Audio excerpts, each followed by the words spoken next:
UPSC civil services 2025-2026 की complete strategy जानने से पहले from the start to end, जहां पे हम लोग प्रीलिम्स, मेंस और इंटरव्यू की बात करेंगे, आप सबसे पहले भगवान बुद्ध के इस कोट को समझो।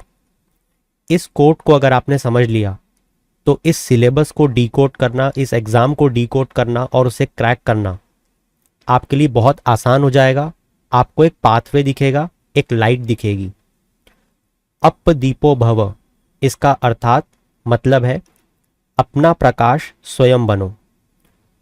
अब अपना प्रकाश स्वयं बनो से भगवान बुद्ध का मतलब क्या था? उनके बहुत से डिसिपल्स थे। जब वो अपने डिसिपल्स को ये सिखाते थे कि अपने आप को कैसे पहचानना है, निर्वाणा कैसे अचीव करना है, तो उनके बहुत से डिसिपल्स ने उनकी बातों को सुन के अपने तरीके से उसको इम्प्लीमेंट करके अपना प्रकाश स्वयं बना लिया। मगर उनके कुछ डिसिपल्स ऐसे भी थे, जैसे उनका सबसे गंभीर, सबसे महत्वपूर्ण डिसिपल आनंद, वो सुबह से लेकर शाम तक उनके साथ रहता था। वो भीख मांगते थे, भिक्षा मांगते थे, वो भी भिक्षा मांगता था। वो जो करते थे, जो कहते थे, वो करता था। मगर एट द एंड जब भगवान बुद्ध के जाने का समय आया, उन्होंने कहा कि आज मैं अपनी आखिरी सांस लूंगा, मुझसे जो पूछना चाहो पूछ लो।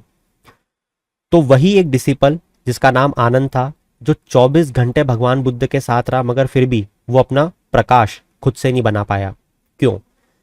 क्योंकि उसे लगता था कि भगवान बुद्ध हमेशा उसके साथ रहने वाले और हर चीज के लिए वो भगवान बुद्ध के पास जाके अपने किसी भी डाउट का सॉल्यूशन ले सकता है। मगर ऐसा नहीं होता। अब मैंने आपको ये चीज क्यों बताई? क्योंकि ये जो प्रिपरेशन है, इस प्रिपरेशन में एकला चलो रे कॉन्सेप्ट चलता है। ये प्रिपरेशन आप ही शुरू करोगे और इस प्रिपरेशन को आप ही खत्म करोगे। नो मेंटोर और no educator, beat anyone, beat me. कोई भी आपको आपके पूरे रास्ते लाइट नहीं दिखा सकता, ये पॉसिबल ही नहीं है। इवन अगर आपको किसी ने पूरे रास्ते लाइट दिखा भी दी, तब भी आप अपनी खुद की लाइट को नहीं पहचान पाओगे। आप खुद क्या हो ये नहीं पहचान पाओगे, और जब तक आप ये नहीं करते, आप यूपीएससी को क्रैक नहीं कर सकते। क्योंकि इसमें जो स्टेजेस आती हैं, जैसे मेंस आंसर राइटिंग, जैसे एथिक्स का पेपर, जैसे इंटरव्यू, वहां पे आपकी इंडिविजुअल की पर्सनैलिटी चेक की जाती है। तो कोई भी आपको मेंस तक गाइड कर सकता है। एट द एंड इंटरव्यू में आपको अपनी पर्सनैलिटी शोकेस करनी ही पड़ेगी।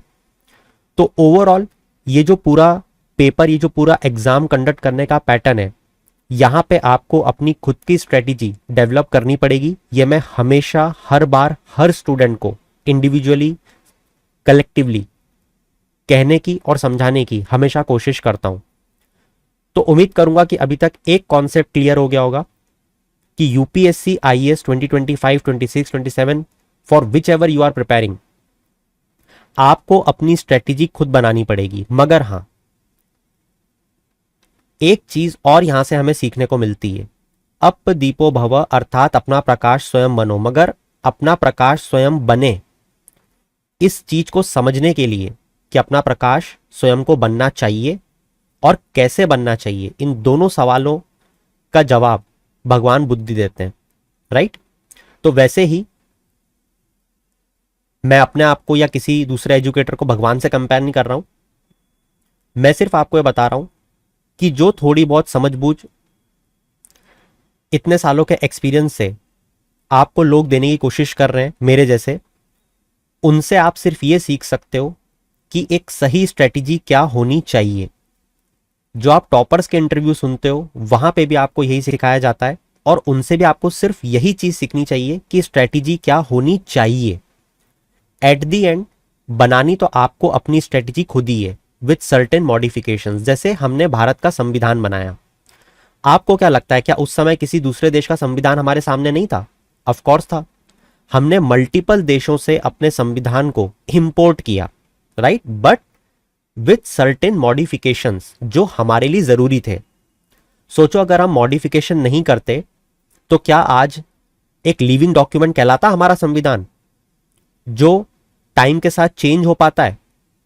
नहीं कहलाता, और शायद हम बिखर जाते हैं। मगर आज हम इतने यूनाइटेड, इतने इंटीग्रेटेड क्यों हैं? क्योंकि हमारा संविधान एक लिविंग डॉक्यूमेंट है, वो समय के साथ बदल जाता है, या मैं कहूं हम उसे बदल सकते हैं, वो रिजिड नहीं है। तो इसी तरीके से आपको मैं सिर्फ ये बताऊंगा कि एक सही मार्ग क्या होता है एग्जाम को क्रैक करने का। जब आप इस पाथवे को फॉलो करोगे तो आप खुद भी फील करोगे कि हाँ, पहले अगर मुझे 10 मार्क्स आते थे तो अब मुझे 20 आ रहे हैं। धीरे धीरे उस पाथवे पे आपके मार्क्स अकॉर्डिंगली बढ़ते जाएंगे, बीट प्रीलिम्स और मेंस। तो चलो अब करते हैं शुरू आज के सेशन को। देखो, इस एग्जाम के 3 फेज होते हैं, ये तो हर कोई जानता है। एक होता है प्रीलिम्स, एक होता है मेंस और एक होता है इंटरव्यू। अब क्योंकि इंटरव्यू जो है वो सबसे लास्ट स्टेज है, उसमें आपकी ओवरऑल पर्सनैलिटी चेक की जाती है, और आपने जो भी चीजें प्री और मेंस में पढ़ी हैं आपको वही चीज यहां पे दर्शानी होती है वर्बली। तो इस चीज को या इस स्टेज को हम लोग अभी स्किप करेंगे, क्योंकि अगर आपने यहां पे कमांड करी है तो बहुत अच्छी प्रोबेबिलिटी रहती है कि आपको यहां पे बहुत अच्छे नंबर मिलेंगे। इन दोनों स्टेज को क्लियर करने के बाद आपको कुछ एक्स्ट्रा एफर्ट्स मारने होते हैं इस स्टेज को क्लियर करने के लिए, क्रैक करने के लिए, और वो हम बाद में देखेंगे। पहले हमारा फोकस होगा प्री और मेंस। अब इसमें एक जो सबसे पहला डाउट स्टूडेंट का रहता है वो ये रहता है कि जैसे आपने इंटरव्यू को छोड़ा, बहुत अच्छा लगा, उसी तरीके से मेंस को भी छोड़ दो ना, सीधे प्रीलिम्स पे आ जाते हैं, सिर्फ प्रीलिम्स पे ही ध्यान देते हैं, सिर्फ प्रीलिम्स को ही पढ़ते हैं पूरे 12 महीने, 14 महीने, 16 महीने जितने भी हमारे पास है। ये चीज गलत है, और ये चीज मैं अपने ओपिनियन से नहीं बोल रहा हूं, ये मैं आपको विद प्रूफ दिखाऊंगा। अच्छा चलो, एक बहुत ही सिंपल से लॉजिक से शुरू करते हैं। चलो इमेजिन करते हैं कि आपने 12 से 15 महीने, 16 महीने, 24 महीने प्रीलिम्स की तैयारी करी। प्रीलिम्स एक बहुत ही डाइसी गेम हो चुका है, बहुत टफ पेपर आ रहा है, सब मान लिया आपकी बात। उस पर बाद में डिस्कशन करेंगे कि टफ है नहीं है, ट्रिक्स लगती है, एलिमिनेशन, फलाना ढिमका एक्सेट्रा। मान लेते हैं कि प्रीलिम्स का पेपर टफ है और हमने पूरे टाइम सिर्फ प्रीलिम्स की पढ़ाई करी। लेट सपोजेडली आपने प्रीलिम्स के लिए इतना पढ़ा कि आपसे प्रीलिम्स क्रैक हो गई with flying colour. 100 number cut off था, 80 नंबर कट ऑफ था, आपके 150 नंबर आ गए। लेट सपोजेडली, अज्यूम कर लो। अब 150 नंबर आ गए, अब आपके पास आखिरी 2 से 3 महीने बचे मेंस की तैयारी के लिए, क्योंकि 2 या 3 महीने मिलते हैं आपको प्री और मेंस के बीच में। अब मुझे सिर्फ एक बार ये सोच के बताओ कि क्या आप में इतना कैलिबर है कि आप सिर्फ 2 से 3 महीने की प्रिपरेशन में मेंस को क्रैक कर लोगे, सारे पेपर को अलॉन्ग विद द ऑप्शनल? जवाब है नहीं, नहीं कर सकते आप।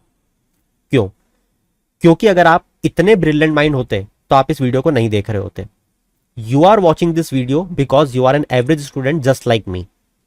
एक एवरेज स्टूडेंट को बहुत सी गाइडेंस की जरूरत होती है, और उसे ही ये चीज समझ आने में टाइम लगता है। तो आपको भी ये चीज समझनी पड़ेगी। Firstly accept that yes, I am an average student और मुझे टाइम लगेगा। मैं 2 से 3 महीने में मेंस की प्रिपरेशन नहीं कर सकता, ये ऑलमोस्ट एक इम्पॉसिबल टास्क होता है। Of course there are certain exceptions, आपको ऐसे बहुत से एक्सेप्शनल लोग भी मिल जाएंगे जिन्होंने 1 महीने 2 महीने में मेंस की अपनी पूरी तैयारी कर ली, मगर उनका बैकग्राउंड एक बार चेक कर लेना, आप खुद समझ जाओगे। खैर, तो मुद्दे की बात आपको इतनी समझ आ गई होगी कि 2 से 3 महीने में आप मेंस को क्रैक नहीं कर सकते। इसका मतलब यह है कि आपको प्री और मेंस की तैयारी एक साथ करनी पड़ेगी। ठीक है, अब एक बार ये सोच के देखो कि हम एक नए एस्पिरेंट हैं, हमको कुछ भी नहीं पता है अभी कि ये प्रिपरेशन कैसे होगी, क्या होगी। किसी भी एग्जाम की प्रिपरेशन को शुरू करने के पहले आप लोग क्या करते हो? जैसे आपको एक चीज समझ में आ गई कि प्री और मेंस की तैयारी मुझे साथ में करनी पड़ेगी, तो आप देखते हो सिलेबस। तो सिलेबस देखो। अब सिलेबस में जब आप देखते हो तो आपको यहां पे देखने को मिलता है कि एक प्रिलिमिनरी एग्जामिनेशन लिखी हुई है। इस प्रिलिमिनरी एग्जामिनेशन में आपको 2 पेपर दिए जाएंगे, पेपर 1 और पेपर 2। पेपर 1 जहां पे आपको जनरल स्टडीज के सब्जेक्ट पूछे जाते हैं, और पेपर 2 जिसे एप्टी आप इन शॉर्ट कहते हो ना, लॉजिकल रीजनिंग के क्वेश्चन पूछे जाते हैं, एप्टीट्यूड टेस्ट होता है एक्सेट्रा। और दूसरा जो स्टेज होती है वो होती है मेंस एग्जामिनेशन। अब इस मेंस एग्जामिनेशन को जब आप और देखते हो, और अभी मैं जो क्वालिफाइंग पेपर्स होते हैं इंडियन लैंग्वेज पे उसको छोड़ रहा हूं, मेन पेपर की बात कर रहा हूं मैं अभी, ठीक है। जब आप इसे देखते हो तो आपको पता चलता है कि यहाँ पे अलग अलग पेपर कंडक्ट किए जाते हैं सेकंड स्टेज में, है ना। प्री हमने देख लिया, प्री में 2 पेपर होते हैं, आई होप सो क्लियर हो गया होगा। ये प्रिलिमिनरी एग्जामिनेशन है, यहाँ पे 2 पेपर होंगे, 1 और 2, ठीक है। अब आते हैं मेंस पे। मेंस में जो सबसे पहला पेपर होगा आपका वो क्या होगा, ऐसे लिखने का। दूसरा पेपर जो होगा उसमें कौन कौन से सब्जेक्ट्स आएंगे मेजरली, एक आएगा हिस्ट्री, एक आएगा ज्योग्राफी, और तीसरा अगर छोटा सा मानना चाहो तो सोसाइटी भी मान लो, ठीक है।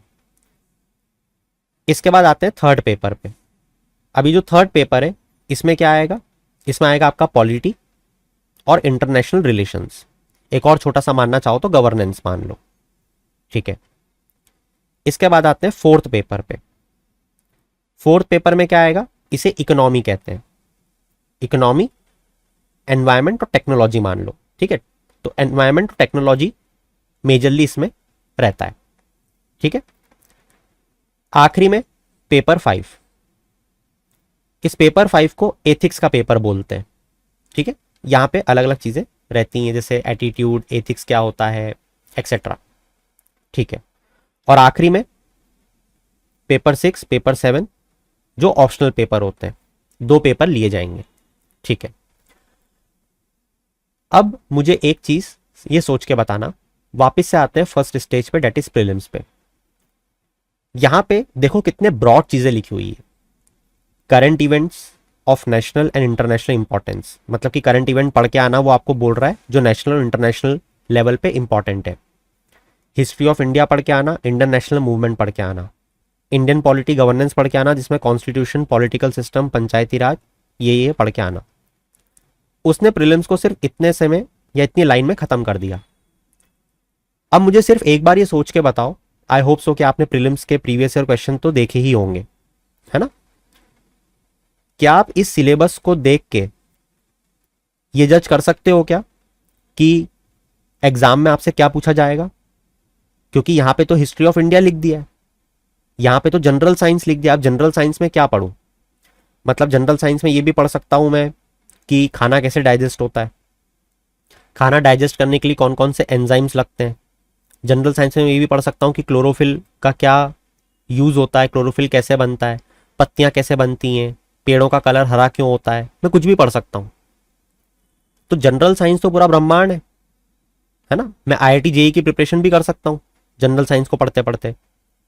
तो क्या करें, IIT JEE की प्रिपरेशन करने लग जाए UPSC को छोड़ के? नहीं। तो अब मुझे ये पता कैसे चलेगा कि यहां पे प्रीलिम्स में जनरल साइंस में क्या पढ़ना है, history of India, Indian national movement में क्या पढ़ना है। अगेन अब यहां पे बड़ा सिंपल सा एक रोल प्ले चलता है प्रीवियस ईयर क्वेश्चन का। अब क्या करना है आपको, एक बार इस सिलेबस को देखना है। आपने सिलेबस देखा, सिलेबस को देखने के बाद तुरंत आपको प्रीवियस ईयर क्वेश्चन देखने, प्रीवियस ईयर क्वेश्चन या मैं कहूं प्रीवियस ईयर के पेपर देखने। तो जैसे ही आप लोग प्रीवियस ईयर का पेपर खोलोगे, सिविल सर्विसेज प्रीलिम्स, तो आपको यहां पे क्वेश्चन देखने को मिलेंगे, ठीक है। अब जैसे आप यहां पे क्वेश्चन जब देखोगे तो आपको यहां पे एक क्वेश्चन दिखेगा जो रिवर पे पूछा हुआ है, लेक्स पे पूछा हुआ है, ठीक है। इसका मतलब आपको एक चीज ये समझ में आ जाएगी कि अच्छा, ये जो प्रीलिम्स का कोर्स है जहां पे इंडिया एंड वर्ल्ड ज्योग्राफी बताया हुआ है, जिसमें फिजिकल ज्योग्राफी की भी बात चल रही है, इस फिजिकल ज्योग्राफी में मुझसे ये रिवर्स और ये सब पूछा जा रहा है।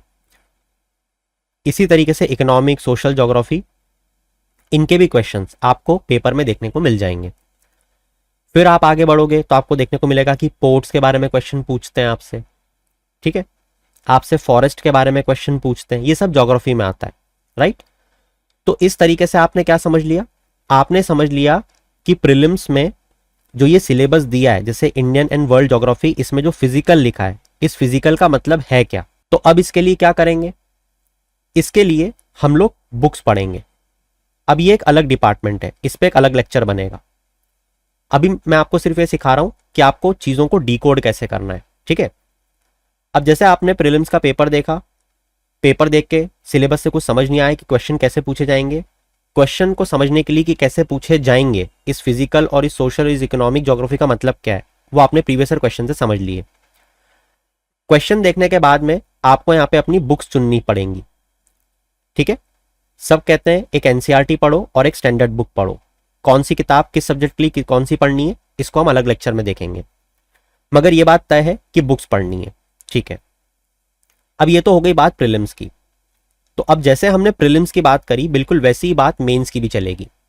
मेंस में हमको देखना है कि हमसे किस तरीके के क्वेश्चन पूछे जा रहे हैं, क्यों। एक एग्जांपल के थ्रू समझाता हूं, जैसे पॉलिटी, इससे आपको आसान से समझ में आएगा। अब जैसे अगर आप यहां पे देखोगे तो इस पॉलिटी में आपको बहुत सारी लाइनें लिख के दी हुई हैं, बहुत सारी, है ना। इसमें से किसी भी लाइन को पढ़ के आपको ये नहीं समझ आएगा कि यूपीएससी इस लाइन से पूछेगा क्या, समझ रहे हो। जैसे एग्जाम्पल के तौर पे अगर मैं आप लोगों के सामने एक लाइन पढ़ूं जहां पे India and it's neighbourhood relations लिखी हुई है, कि इंडिया के जो नेबरहुड है जैसे बांग्लादेश, नेपाल, पाकिस्तान, भूटान, म्यांमार, इनके रिलेशंस, तो इनके रिलेशंस में क्या कौन से रिलेशंस पढ़ूं। मतलब ये पढ़ लूं क्या कि इंडिया के प्रधानमंत्री और बांग्लादेश की शेख हसीना के बीच में अच्छे रिलेशंस हैं या नहीं है, या ये पढ़ लूं कि इमरान खान के साथ में प्रधानमंत्री मोदी जी के कैसे रिलेशंस हैं, या आंग सान सूकाई जिनको जेल में डाल के रखते हैं म्यांमार के डिक्टेटर जहां पे मिलिट्री रूल है, उनके रिलेशंस कैसे हैं हमारे प्रेसिडेंट के साथ, मुर्मू जी के साथ, क्या पढ़ूं। ये पढ़ने लग जाऊं नेबरहुड रिलेशंस में, नहीं। तो फिर क्या पढ़ना है। अब जैसे अगर आप यहां देखोगे तो यहां लिखा है bilateral regional global grouping and agreement involving India affecting India's interest. अब इसमें मैं कौन से बायलैटरल रीजनल और ग्लोबल ग्रुपिंग को पढ़ूं। ऐसे तो ब्रह्मांड पड़ा है ग्लोबल ग्रुपिंग्स का, रोज दो दो ग्रुपिंग बन जाती है, कभी यूएस और चाइना बना लेता है, कभी इजराइल और फलस्तीन बना लेगा, कोई भी बना रहा है, मैं सबको पढ़ने लग जाऊं क्या, जवाब है नहीं। तो मैं ये पता कैसे करूं कि इन लाइनों में जो लिखा है उसमें पढ़ना क्या है, क्योंकि उसके अंतर्गत पढ़ने वाली तो बहुत सारी चीजें हैं, मगर वो सारी चीजें थोड़ी पढ़नी है, एक स्पेसिफिक थीम पढ़नी है उसकी। वो कैसे पता करूंगा, तो उसको मैं पता करूंगा फिर से प्रीवियस ईयर क्वेश्चन को देख के। मैं क्या करूंगा, मैं एक बार थोरोली जो टॉपिक है जैसे bilateral regional global grouping and agreement, जैसे इंटरनेशनल इंस्टीट्यूशंस एजेंसीज, ये कीवर्ड दिया हुआ है हमें सिलेबस में, हाँ बिल्कुल दिया हुआ है, हमने देखा था ना अभी, important international institutions agencies, effect of policies, developing develop, bilateral, ये सब दिया हुआ है। तो मैं ये देखने की कोशिश करूंगा कि इस हेडिंग के अंतर्गत यूपीएससी ने आज तक कैसे क्वेश्चन पूछे। ये सबके लिए अवेलेबल है पीडीएफ, ठीक है। अब मैं इस पीडीएफ को मल्टीपल टाइम रिवाइज करूंगा, मतलब कि मैं मल्टीपल टाइम ये देखूंगा कि इस हेडिंग से कैसे क्वेश्चन पूछते हैं, इस हेडिंग से, हर हेडिंग से, जितनी भी हेडिंग दी हुई है जितने भी पेपर की, उन सबसे मैं ये देखने की कोशिश करूंगा कि इससे क्वेश्चन पूछ कैसे रहे। जब मैं एक बार इन क्वेश्चंस को देख लूंगा तब मुझे समझ में आएगा कि इसके अंतर्गत पढ़ना क्या है। फिर मुझे समझ में आएगा अच्छा ये ग्लोबल ग्रुपिंग और रीजनल ग्रुपिंग जो बोल रहे थे इसमें ये लोग ये चीजें पूछते हैं, WTO, world bank, IMF, new development bank, Asian infrastructure investment bank, UNSC, UNESCO, इनके बारे में पूछते हैं। अभी भी चीज कंप्लीट नहीं हुई है, अभी तो आपको एक ब्रॉड थीम दिखी है कि इस टॉपिक पे क्वेश्चन पूछते हैं। आपने भी क्या समझा कि इस हेडिंग के अंतर्गत, ये जो हेडिंग दी हुई है इसके अंतर्गत इन टॉपिक्स पे क्वेश्चन पूछते हैं। इसके बाद एक नेक्स्ट लेयर खुलेगी कि इस टॉपिक पे क्वेश्चन पूछते कैसे हैं। मतलब क्या पूछेंगे, न्यू डेवलपमेंट बैंक किसने बनाया, न्यू डेवलपमेंट बैंक कैसे बना, न्यू डेवलपमेंट बैंक का इतिहास बताओ, न्यू डेवलपमेंट बैंक के पास कितने पैसे ये बताओ, नहीं। वो क्या पूछते हैं, वो पूछते हैं इस तरीके के क्वेश्चन, जैसे इंडिया ने रिसेंटली साइन किया और फाउंड किया, मतलब बनाया new development bank and also Asian infrastructure investment bank, तो इंडिया दोनों का मेंबर है, हाँ है। तो वो पूछ रहा है कि इन दोनों में डिफरेंस क्या है, और पूछ रहा है कि इन दोनों बैंक का भारत को क्या फायदा है, क्या सिग्निफिकेंस है भारत के लिए, वो बताओ। तो मेरे को समझ में आया कि अच्छा यहां पे इस सिलेबस की हेडिंग के अंतर्गत ये टॉपिक पूछते हैं और इन टॉपिक में इस तरीके के क्वेश्चन पूछते हैं। समझ गए। तो एक बार अगर आपको ये चीजें क्लियर हो गई तो उसके बाद फिर से नेक्स्ट स्टेप आएगी क्या, आप बुक ढूंढोगे कि अब इस तरीके के क्वेश्चन को आंसर करने के लिए मुझे कौन सी किताब पढ़नी है। तो आपको एक चीज समझ में आएगी कि यार जो किताबें मुझे प्रीलिम्स में काम आ रही थी वही किताबें मुझे मेंस में भी काम आ रही है, मगर इन दोनों में एक चीज और मुझे पढ़नी पड़ेगी, वो है करंट अफेयर, क्योंकि करंट अफेयर्स के भी क्वेश्चन पूछ रहे हैं। करंट अफेयर्स क्या होता है? जो रोजमर्रा में चीजें बदल रही हैं, नई नई चीजें आ रही हैं, जैसे इंडिया ने इन दोनों बैंक को ज्वाइन करा, ये हो गया करंट अफेयर। उस करंट अफेयर पे क्वेश्चन क्या पूछ लिया कि भारत ने इसको ज्वाइन क्यों किया, भारत इससे कैसे इंपैक्ट होगा, इस तरीके से। जैसे इजराइल और फलस्तीन अभी आपस में लड़ रहे हैं, अब वो क्या पूछेंगे आपसे? वो ये नहीं पूछेंगे इजराइल कब बना, फलस्तीन, वो पूछेंगे इजराइल और फलस्तीन जो लड़ रहे हैं आपस में, इससे भारत पे क्या इंपैक्ट पड़ेगा। तो आप समझ गए कि अब जब भी मैं न्यूज़पेपर पढ़ूंगा, मैं उसमें जब भी इजराइल और फलस्तीन के किसी आर्टिकल को पढ़ूंगा तो हमेशा ये मद्देनजर रख के पढ़ूंगा कि इससे भारत पे क्या इंपैक्ट पड़ रहा है। जब भी मैं किसी स्टैंडर्ड बुक को पढ़ूंगा तो मैं बेसिक चीजों को जानने की कोशिश करूंगा कि इजराइल कहाँ पे लोकेटेड है, उसकी ज्योग्राफी कहाँ है, नेबरिंग कंट्रीज कौन सी हैं, उसके आसपास रिवर कौन सी जाती है, इजराइल और फलस्तीन के रिलेशंस शुरू से अभी तक कैसे रहे, इस तरीके से। ठीक है। हालांकि इसके बाद नोट्स मेकिंग की प्रोसेस भी होती है, उसके लिए मैं अलग से लेक्चर बना चुका हूं। ठीक है। हाँ, अब मैं आपकी इसमें एक चीज से और हेल्प करने जा रहा हूं, क्योंकि मुझे पता है जैसे ये जो हेडिंग्स होती हैं, इस हेडिंग के अंतर्गत इन टॉपिक्स को देखना और इन टॉपिक्स से कैसे क्वेश्चन पूछ रहे हैं इसको समझना, एक लिंक बैठा पाना, क्योंकि जब तक ये लिंक नहीं बैठाओगे आप ये समझ नहीं पाओगे कि न्यूज़पेपर पढ़ते हुए मैं क्या चीज पढ़ूं और क्या चीज छोड़ूं, किताब को पढ़ते हुए क्या चीज पढ़ूं और क्या चीज छोड़ूं। अब जैसे प्रीवियस ईयर क्वेश्चन है, प्रीवियस ईयर क्वेश्चन मैंने बोल तो दिया इतने हलवे में कि प्रीवियस ईयर क्वेश्चन को देखो और समझ जाओ, इतना आसान नहीं होता है। तो मैं आप लोगों के लिए दो बहुत बड़ी मदद करने जा रहा हूं, बहुत ध्यान से सुनना। जितने भी प्रीवियस ईयर क्वेश्चंस हैं मैं आपको सॉल्व भी करवाऊंगा, उनकी थीम भी बताऊंगा, उनके सोर्स भी बताऊंगा और उनके नोट्स भी प्रोवाइड करूंगा। मतलब वो क्वेश्चन कहां से पूछे गए, क्यों पूछे गए, कौन सी किताब पढ़नी है ताकि फ्यूचर में ऐसे क्वेश्चन सॉल्व हो, उन क्वेश्चंस को बनाया क्यों गया और उन क्वेश्चन के नोट्स, ये सारी चीजें मैं आपको प्रोवाइड करूंगा। प्लस मैं आपको यह भी सिखाऊंगा एक एक क्वेश्चन को डिस्कस करके आपके साथ कि इस टॉपिक पे इस क्वेश्चन को पूछा क्यों गया, इस क्वेश्चन को सॉल्व कैसे किया जाए, ऐसे क्वेश्चंस अगर फ्यूचर में आते हैं तो हम कैसे अपने नोट्स को प्रिपेयर करके रखें पहले से ही, ताकि हमारा कंप्यूटर भले ही देखता रहे इधर उधर, हमारे पास हर चीज आखिरी में तैयार होनी चाहिए। ये चीज मैं आप लोगों की मदद करने जा रहा हूं। मैंने बहुत से लेक्चर्स ऑलरेडी अपलोड कर दिए हैं, जैसे करंट अफेयर्स पढ़ने में स्टूडेंट्स क्या गलती करते हैं ये अपलोड कर दिया है, बहुत से वीडियोस अपलोड हो चुके हैं, है ना। ये जो मैं भी आपको बता रहा हूं कि इस हेडिंग के अंतर्गत ये जो टॉपिक्स हैं, इन टॉपिक्स को कैसे पढ़ना है, कैसे क्वेश्चंस पूछे जाते हैं, इनके नोट्स, ये भी मैं बहुत सारे वीडियोस अपलोड कर चुका हूं, जाके देखना जरूर। ठीक है। तो हमको वापस से एक बार आना पड़ेगा अपनी उसी चीज पे जिसको हम समझना चाह रहे थे। किसको समझना चाह रहे?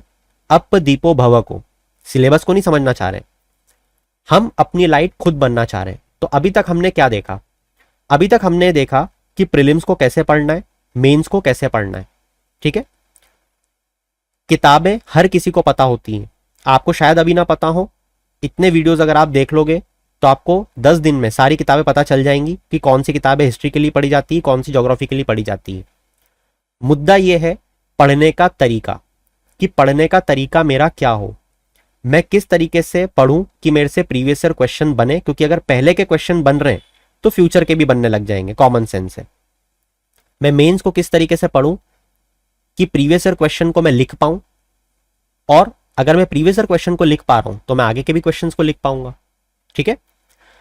तो आप लोगों को क्या करना है, इन सम आप लोगों को सबसे पहले सिलेबस देखना है, सिलेबस को डिकोड करना है कि physics, geography, physical geography, social geography, economic geography, इसका क्या मतलब है। डिकोड करने के बाद आपको देखना है कि प्रीवियस ईयर में कैसे क्वेश्चंस उस टॉपिक से पूछ रहे हैं।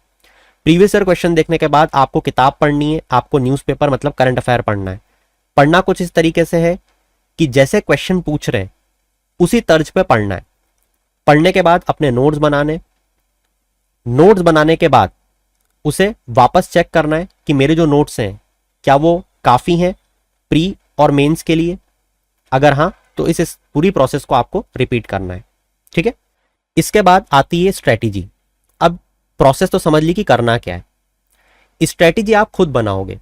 इसका मतलब यह है कि मैं आपको सिर्फ ये दिखा सकता हूं कि आप 2 महीने में किसको पढ़ लो, हिस्ट्री पढ़ लो, ज्योग्राफी पढ़ लो, 3 महीने में इसको पढ़ लो, बट आपके पास टाइम है। जैसे आज से 12 महीने, कोई 2 महीने बाद शुरू करेगा तो 8 महीने बचेंगे, या 4 महीने बाद, किसी के पास 7 महीने बचेंगे। आप लोग सबसे पहले एक टाइम पीरियड डिसाइड करो कि आपके पास कितना टाइम है जब भी आप एग्जाम को तैयार करने के लिए बैठ रहे हो और जब भी आपको एग्जाम देनी है। मान के चलते हैं किसी के पास 16 महीने, 16 मंथ। अब आपको अपनी खुद की एक स्ट्रेटेजी बनानी पड़ेगी। हेल्प ले सकते हो आप, किसी की भी हेल्प लो।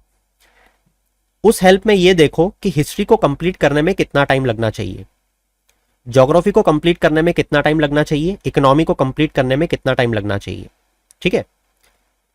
उसके बाद खुद बैठो और ये खुद डिसाइड करो कि मैं पहले किस सब्जेक्ट को पढ़ूंगा और मैं उसका टाइम डिस्ट्रीब्यूशन कैसे करूंगा। इसके लिए आप किसी की हेल्प मत लो। जैसे कि एग्जाम्पल के तौर पे आपको एक बार ये समझ में आ गया कि हिस्ट्री को भी 2 महीने कंप्लीट करने में लगेंगे और ज्योग्राफी को भी 2 महीने लगेंगे, एग्जाम्पल के तौर पे।